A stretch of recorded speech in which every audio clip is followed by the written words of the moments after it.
Welcome to the next part of the tutorial. In this tutorial we're going to, now that we have everything, all the tempo mapped to the performance, what we're going to do is we're going to make the performance follow one static tempo.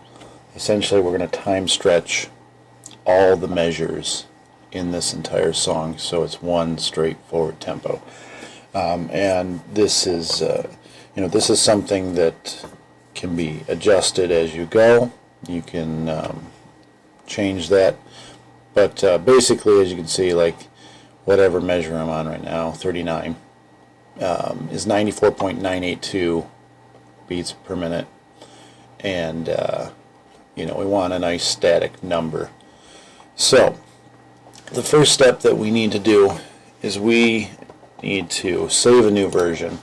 And the reason why I save versions is I always like to go back to where I had it and pick up there. So we're going to call this one, and the reason why I'm renaming this is I want Jimmy to be able to go back in his project and pick up where he left off. But we were going to call this one Bounced, because that's the first step to getting all these files so they will stretch out correctly.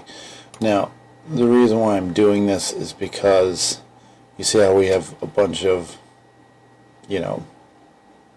blocks of audio? Well, they don't exactly stretch very well. Now, I'm going to assume that Jimmy did all of his edits down here. I really hope he did, because what we're going to do is we're going to make all of the audio files look like the drums, just one solid block of audio. So we're going to do that by hitting Apple A to select everything, and I'm going to go ahead and collapse that. Then we're going to go up to Project, and we're going to, where are you? Oh no, it's under Audio. Is it under Audio? It is under Audio. Okay. For some reason it's grayed out.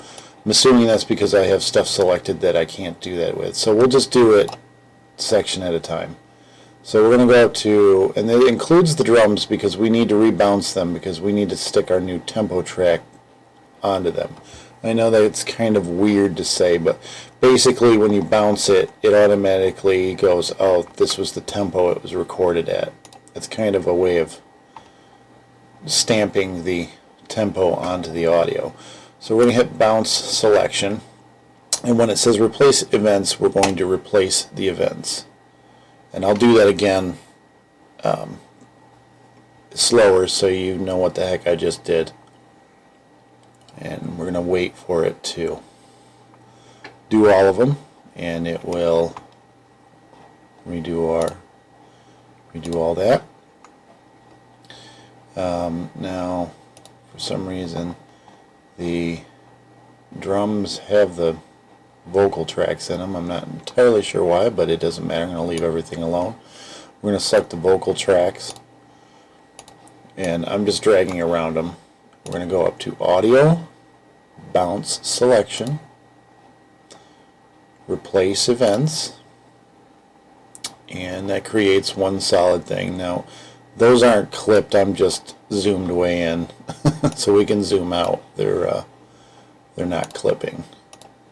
I had somebody in another tutorial of mine say, hey man, your audio is all clipping, and it's not clipping. I just had the zoom way up. So now we're going to select all of this, even though it's muted, and we're going to go Process, we're going to go Audio, Bounce Selection again. You have to excuse me, I'm just not with it, I guess, yet. And we're going to wait for that. And we're going to, whoop. And then last but not least, we're going to grab the bass. Audio, Bounce Selection. And like I said, you want to make sure your edits are good. Like I said, I'm not entirely sure if Jimmy had them set to go.